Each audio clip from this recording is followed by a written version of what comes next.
fa ban da damuwa, haɗuwar kwana biyu ɗan uwa, na faɗa maka gaskiya na kawo wallahi ko ba da saki.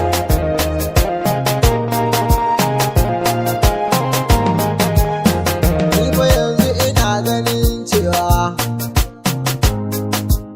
yanzu zan wucewa ina a garin su na zo can mai ishewa,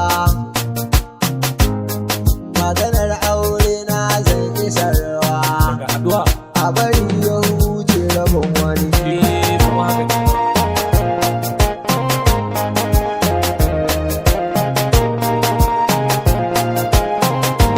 To, ni dai zan Yayi Allah ya kiyaye, Allah ya bada sa'a.